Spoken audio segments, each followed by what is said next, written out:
The eve of January 1st in 1863, the first watch night services took place. On that night, enslaved Americans gathered in churches, private homes, all across the country, waiting news about the Emancipation Proclamation. At the stroke of midnight, prayers were answered as all enslaved people in the Confederate States were declared free. Fortunately, due to no social media, vehicles, roads, and communication networks, getting the word out was a challenge. Additionally, there were freaking resistors. It took over 2 years for the institutional law to be followed as freedom finally came on June 19th, 1865, when over 2,000 Union troops arrived in Galveston Bay, Texas, freeing 250,000 enslaved Americans. The president, Abraham Lincoln, was born in a small cabin 17 miles away from where I'm currently living in Kentucky, and he actually visited E-Town, and there's a placard of Civil War history across this whole area, and even a cannonball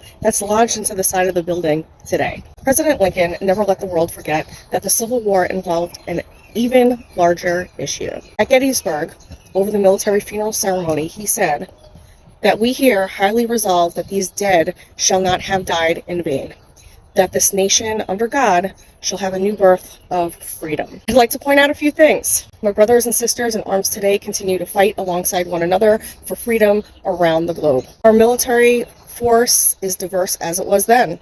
We work together as a family, supporting individual and collective growth. Second, resistors in organizations are toxic as fuck.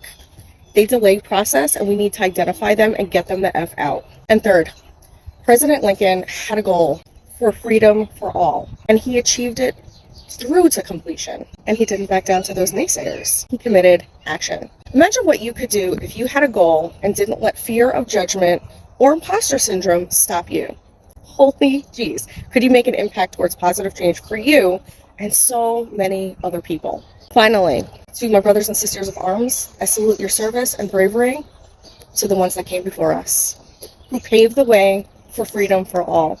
Today, we continue to fight on a global scale. God bless America.